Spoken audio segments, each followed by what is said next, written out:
Assalamualaikum warahmatullahi wabarakatuh. Alhamdulillahirabbil alamin wassalatu wassalamu ala asyrafil anbiya'i wal mursalin wa ala alihi wa ashabihi ajma'in, amma ba'.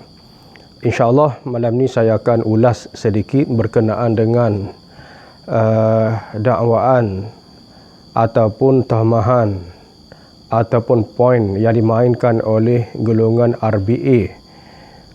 Terutamanya saya tengok golongan ataupun kita sebutkan sebagai jentera PH lah kalau bahasa mudahnya, berkenaan dengan isu desa Subang Perantau yang mereka kata padan muka kena roboh sebab duduk atas tanah kerajaan. Mereka tanya mana geran, mana geran. Baik, malam ni saya nak ulas berkenaan dengan hari ni kalau kita terutamanya golongan muda terpengaruh dengan RBA yang kata padan muka kena roboh sebab bina ceroboh tanah kerajaan, saya nak bagi amaran bahawa 50 tahun akan datang, kemungkinan generasi akan datang yang akan kata kepada kita perkataan yang sama bila rumah teres kita hari ini ataupun rumah teres yang dimiliki oleh orang tua kita pada hari ini yang kita akan warisi 50 tahun akan datang diroboh sebagaimana rumah-rumah seperti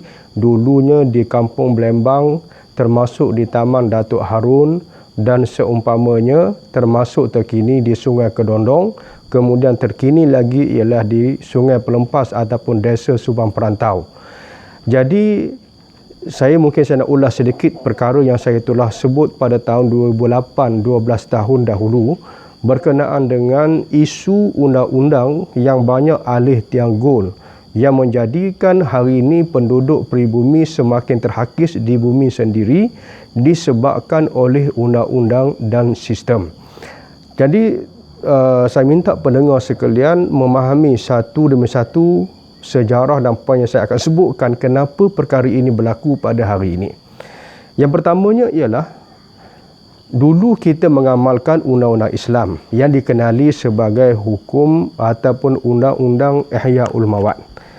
Ihyaul Mawad ini maknanya ialah tanah kerajaan ataupun ke dalam bahasa fiqh disebutkan Al-Mawad. Al-Mawad ni kalau bahasa mudah kita faham ialah tanah kerajaan. Macam mana untuk meneroka tanah kerajaan dalam undang-undang Islam. Jadi antara syaratnya ialah kita bukalah kitab fiqh mazhab mana pun berdasarkan sabda Nabi SAW, man sabaqa ila man lam yasbiq ilaih fahuwalah. Barang sesiapa yang mendahului orang lain menerokai tanah kerajaan yang kosong, syaratnya pertama jangan bukan milik orang, yang tidak mengganggu orang lain dan seumpamanya, maka tanah itu adalah merupakan hak miliknya.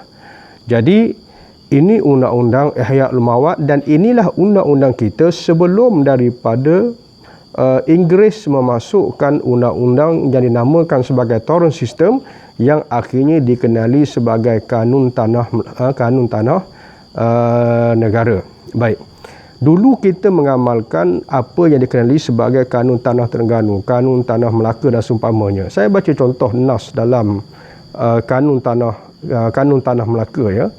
Disebut dalam kanun tanah Melaka antaranya ialah peri hukum orang yang menebas rimba yang tidak diperhumai orang melainkan menjadi milik, yakni tanah itu menjadi milik orang yang menebas itu sahaja dengan dua janjinya. Janjinya ni maknanya dua syarat. Yang pertama bahawa yang menebas itu Islam, maknanya kalau orang bukan Islam dia tak boleh memiliki tanah secara ihya menurut mazhab Syafi'i. Tapi ini cerita panjang lah. Kalau kita faham hukum ni secara detail, kita akan faham sebenarnya kedudukan tanah di Rauk bagaimana sebenarnya dari hukum, dari perspektif hukum Islam. Yang keduanya ialah bumi itu jangan ada milik orang. Yang kita nak tebas itu, nak teroka itu bukan orang punya. Apabila ditebasnya, makna diterokanya, maka barang yang ada di dalamnya itu menjadi pendapatan yang menebaslah. Maknanya kalau orang tu bina rumah, rumah itu hak dia. Bila orang tu buat kebun, kebun itu hak dia. Ini merupakan syarat dalam kanun tanah Melaka yang berasaskan hukum Ihyaul Mawad menurut mazhab Syafi'i. Baik. Jadi undang-undang ini diamalkan Dia sebenarnya bukan kata di Melaka saja, sama juga kanun ini di Terengganu, di semua tanah Melayu pada waktu itu, sebab semua tanah Melayu Nusantara mengamalkan mazhab Syafi'i. Jadi prosesnya ialah kalau kita nak buka tanah, kita kena yang pertama pastikan tanah itu bukan milik sesiapa. Yang keduanya, selepas pasti dia bukan milik sesiapa, kita kena buat pembangunan. Contohnya, kalau kita nak buat katakan rumah kediaman, kita kena pacak tiang seumpamanya. Okey, bila kita pacak tiang bermakna orang lain dah tak boleh masuk. Okey. Kemudian dia ada tempoh dia. Kalau pacak tiang 1 tahun pun tak buat apa-apa, maka tak boleh jadi hak milik. Tapi bila kita dah proceed, kita sampai tahap siap rumah, kemudian bila kita pergi kepada pejabat tanah, kerajaan akan iktiraf. Kerajaan akan bagi geran. Itu cara dan proses Ihyaul Mawad sejak zaman Rasulullah sallallahu alaihi wasallam sehinggalah masuknya torrent sistem dalam sistem tanah negara-negara Islam. Okey. Jadi itu proses dia, maknanya kena pastikan tanah kosong, kita kena buat rumah, kemudian pasti akan dapat hak milik. Itu proses dalam undang-undang Ihyaul Mawad. Baik. Jadi selepas daripada undang-undang itu dihapuskan, dalam konteks negara kita, walaupun kanun tanah negara sudah diamalkan sejak daripada tahun nanti sekejap saya cek balik sejak daripada tahun 1964 kata silap saya, 1964. Jadi walaupun kanun tanah negara itu sudah diubah, tetapi pelaksanaan dan penguatkuasaan undang-undang itu dia tak boleh berlaku secara serta-merta, sebab dia akan against dengan, dia akan kontra dengan norm ataupun kebiasaan pelaksanaan dalam sistem tanah sebelum itu. Jadi walaupun pada tahun 1960 sekejap 1965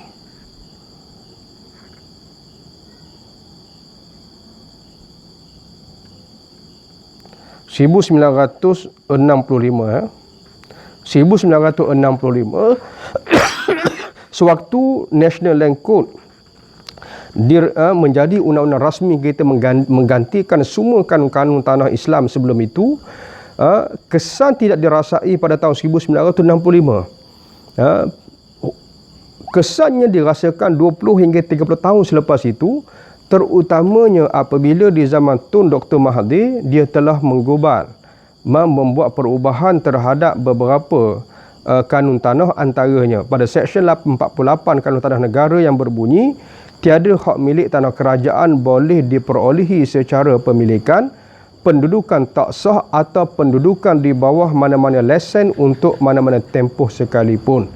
Maknanya dengan penambahan akta-akta ini menjadikan akhirnya hukum Ihyaul Mawad dinafikan sepenuhnya. Jadi bila mana undang-undang ini sudah dihapuskan dengan akta ataupun dengan Seksyen 48 Kanun Tanah Negara ini, menjadikan orang yang duduk atas tanah kerajaan dah buat binaan yang belum mendapat geran, pada waktu itu terpulang kepada kerajaan sama ada nak iktiraf ataupun tidak. Dalam undang-undang Islam, kalau kerajaan tidak iktiraf orang yang sudah mendirikan rumah di atas tanah kerajaan, dalam undang-undang Islam kalau bawa ke mahkamah yang berasaskan undang-undang Islam, kerajaan kena bagi sebab kenapa dia tak nak bagi geran. Nah, kerajaan yang kena bagi sebab kenapa dia tak nak bagi geran. Kalau kerajaan kata tanah tu kita nak buat kepentingan awam dan terbukti, maka kerajaan kena buktikan bahawa kepentingan awam itu, rancangan untuk membuat kepentingan awam itu sebelumkah atau selepas seseorang itu menduduki tanah kerajaan. Kalau katakan orang tu dah duduk 70 tahun, tiba-tiba hari ni nak buat pembangunan atas tanah tersebut, maka kerajaan akan kalah, penduduk akan menang, sebagai contoh. Okey, kalau contohnya kerajaan tak boleh bagi reason, dia hanya nak rampas, orang tu tak ada geran, maka menurut undang-undang Islam, penduduk tu, rakyat, orang tu akan menang, kerajaan akan kalah, sebab kerajaan tak boleh bagi sebab kenapa dia nak ambil dan tidak mengiktiraf tanah tersebut. Sebab dalam undang-undang Islam, kerajaan wajib iktiraf, itu bukan option bagi kerajaan, tetapi itu adalah merupakan satu kewajipan kepada kerajaan mengiktiraf berdasarkan undang-undang tanah Islam. Baik. Tetapi selepas daripada Akta 48 ini menjadikan bahawa kerajaan tak perlu bagi sebab. Kerajaan boleh saja berkuasa penuh untuk tidak iktiraf. Kerajaan is not questionable. Kerajaan is not answerable. Jadi kerajaan tak perlu jawab. Yang pentingnya ialah orang tu kena jawab. Kamu tak ada geran, maka kamu tak ada hak. Maka menjadikan selepas berlakunya transisi ini, terutamanya pada tahun 90-an itu masih lagi culture orang mendirikan binaan atas tanah kerajaan selepas dipastikan bukan milik sesiapa, masih mendapat hak waktu 80-an dan juga waktu 90-an. Arwah mak saya juga pernah teroka tanah di Rumuda. Kata salam 1,5 ekar pada waktu itu. Dan yang pertamanya mak saya masa itu saya biasa drive mak saya ke hulu ke hilir. Masa itu arwah mak saya pergi ke pejabat tanah Marang, cek tanah di sebelah yang tanah sedia ada, adakah kosong ataupun tidak. Pejabat tanah kata ia masih kosong, boleh teroka. Jadi mak saya pun terus buat pembinaan, kolam ikan, memang bela ikan dan seumpamanya. Arwah mak saya usahakan, ayah saya usahakan dengan pembinaan macam-macam lah usaha atas tanah tersebut. Maka akhirnya pejabat tanah akan cek adakah ada usaha ataupun tidak, ada aktiviti ataupun tidak. Kalau tak ada aktiviti, memang tak boleh. Tapi bila dah ada aktiviti, maka kerajaan akan luluskan untuk mendapat hak dan akhirnya tanah itu secara sah menjadi hak milik kekal kepada arwah ibu saya pada waktu itu. Itu cara dalam sistem tanah kita. Dan termasuk juga saya tengok di desa perantau, desa Subang perantau, termasuk juga di Sungai Kedondong, di Kampung Brembang, di Taman Datuk Harun. Taman Datuk Harun mereka duduk kat situ sebelum merdeka. Kemudian tanah itu diberikan kepada LLN jual kepada pemaju, kemudian pemaju halau mereka walaupun mereka duduk kat situ sebelum wujudnya kerajaan Malaysia itu sendiri. Kes di kampung Sungai Kedondong pun sama, mereka duduk sejak tahun 1970-an. Di desa Subang Perantau mereka duduk sejak pada tahun 1990-an dan masih mengamalkan sistem yang sama. Nak dapatkan tanah kerajaan mesti buat binaan atau seumpamanya, kemudian akan dapat hak secara pengiktirafan sebab pada waktu itu di situ belum ada sungai. Pada waktu itu di situ hanya ada parit 1 meter sahaja. Selepas daripada dibuat pembangunan di kawasan hulu, ada perumahan Elmina dan seumpamanya, maka sebahagian besar sungai kecil yang 1 meter itu sekarang sudah berubah menjadi sungai yang besar bila mana berlakunya banjir disebabkan kawasan-kawasan perumahan yang dibangunkan oleh pemaju secara besar-besaran tak dapat serap air disebabkan oleh tar dan seumpamanya, menyebabkan semuanya bertumpu ke sungai yang kecil. Akhirnya sungai yang kecil itu menjadi besar dan akhirnya kawasan-kawasan Melayu peneroka asal menjadi mangsa dihalau dan seumpamanya. Ini realiti dalam konteks negara kita. Jadi masalah penduduk macam di Subang Perantau sebagai contoh, mereka menjadi mangsa transisi sebenarnya. Jadi sebab itu mereka bina, mereka teroka, mereka bina, sepatutnya dalam undang-undang sebelum ini mereka dapat hak. Tetapi berlakunya transisi undang-undang menyebabkan akhirnya mereka tidak diberikan hak pengiktirafan pada hari ini dan akhirnya mereka dihalau dan dirobohkan walaupun dari hukumnya itu memang menjadi hak milik mereka. Cuma dalam Islam walaupun benda itu duduk lebih awal dan di sana ada kepentingan awam yang terdesak selepas itu, ya mereka boleh diminta keluar, tetapi mestilah diganti dengan setimpalnya. Sepatutnya walaupun mereka dinafikan hak di sana, sepatutnya mereka diberikan hak walaupun bukan rumah sebagai contoh, diberikan tanah di tempat yang lain. Sebab tanah ni sebenarnya tak ada kos. Kalau kerajaan bagi pun tanah contohnya suku ekar dekat dia orang, ataupun bagilah maknanya kalau situ 4 ekar, bagi 4 ekar di tempat yang lain, sebenarnya tanah kerajaan banyak, tapi 4 ekar ni sebenarnya bukan satu benda yang besar. Tidak ada kos bagi kerajaan, hanya beri pengiktirafan. Tetapi kerajaan tak akan buat sebab hari ini tanah sudah menjadi seperti komoditi kepada kerajaan untuk mendapatkan income untuk dijual kepada pihak pemaju dan seumpamanya. Ini masalah dalam sistem kita apabila kerajaan berniaga sebagaimana kata Ibn Khaldun. Jadi akhirnya rakyat tidak mendapat pembelaan walaupun kita kata di sana ada alternatif seperti menggantikan tanah yang lain yang sebenarnya tidak ada kos pun bagi kerajaan untuk memberikan ganti tanah yang lain di tempat yang lain yang masih kosong yang sebenarnya dimiliki oleh kerajaan. Baik itu kita ambil yang pertama berkenaan dengan transisi undang-undang yang berlaku dan mereka menjadi mangsa. Baik. Jadi maknanya hari ini kita mengatakan kepada mereka padan muka ceroboh tanah kerajaan sebab hari ini sebab kita tak tahu undang-undang sebelum ini. Jadi pada waktu mereka bina rumah di situ, mereka tak terbayang 30 tahun akan datang mereka dihalau dan generasi 30 tahun akan datang menyatakan pada muka kepada mereka. Baik, saya nak berikan suatu amaran sebenarnya. Hari ini kita kata dekat mereka, tapi awas orang yang duduk di rumah teres seperti Kota Damansara, seperti Seri Damansara dan seumpamanya, rumah teres yang leasehold 99 tahun. Orang yang leasehold 99 tahun menurut undang-undang, selepas tamat tempoh pada jam 12 malam, automatik rumah dan tanah itu bukan lagi menjadi hak miliknya. Ini kita kena faham. Maknanya hari ini orang tua kita bayar 1/4 gaji mereka, habis umur 1/3 bayar rumah tersebut, beli rumah leasehold harganya 800,000, 1 juta dan seumpamanya.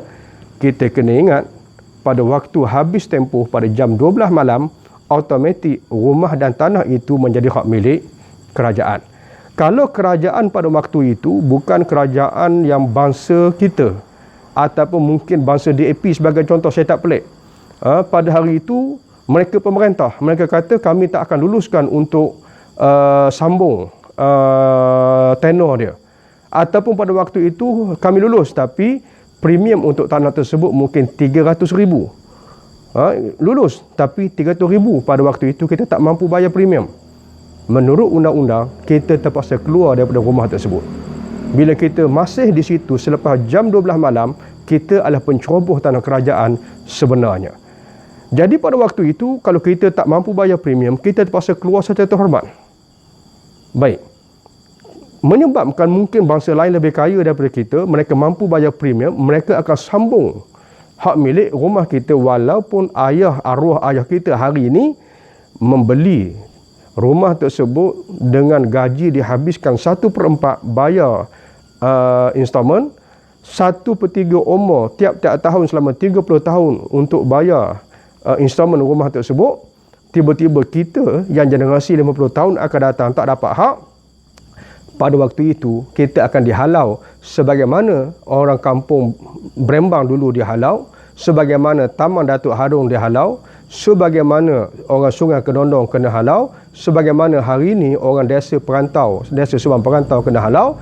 Maka awas generasi akan datang, kamu kata mereka pada muka pada hari ini, 50 tahun akan datang, generasi akan datang pula akan kata kepada kamu padan muka, ceroboh tanah kerajaan, tak nak lari selepas habis tempoh. Maka itulah yang akan berlaku kalau kita tak mula buat perubahan pada hari ini. Maka sedarlah wahai generasi muda hari ini, masa depan kita terancam dengan sistem tanah kita pada hari ini. Sebab itu saya dengan maaf, saya cukup tak suka kepada Tun Dr. Mahathir sebab beliau antara orang yang banyak membuat perubahan-perubahan tanah ini sehingga hari ini Land Acquisition Act, orang yang memiliki tanah secara sah pun tidak ada hak dari undang-undang bila mana kerajaan merampas, mengambil rumah mereka seperti yang berlaku di Kampung Baru pada hari ini.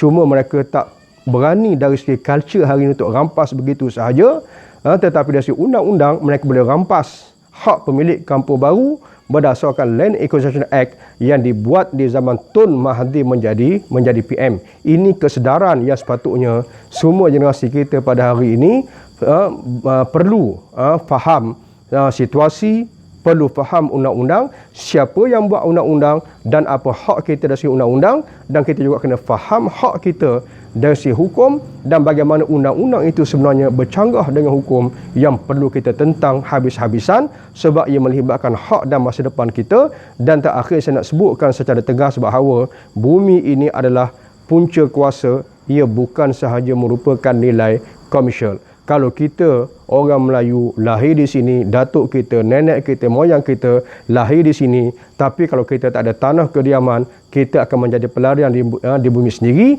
Kita pergi ke sana kena halau, pergi ke sini kita kena halau, kita tak ada tanah kediaman, kita kena sewa. Bila sewa, tuan kata kami nak pakai, kamu kena keluar, kita kena keluar, duduk bawah jambatan, kena halau dan seumpamanya, kita akan jadi pelarian di bumi sendiri. Tetapi kalau kita ada tanah walaupun sekakang kerel 20 kali 70, kita adalah raja dan sultan, hatta agung. Kau nak masuk rumah kita sekalipun, dia mesti minta izin dengan kita. Hatta PM sekalipun tak boleh masuk melainkan izin kita. Itulah nilai kuasa yang ada pada tanah. Sedarlah wahai sahabat-sahabatku sekalian. Assalamualaikum warahmatullahi wabarakatuh.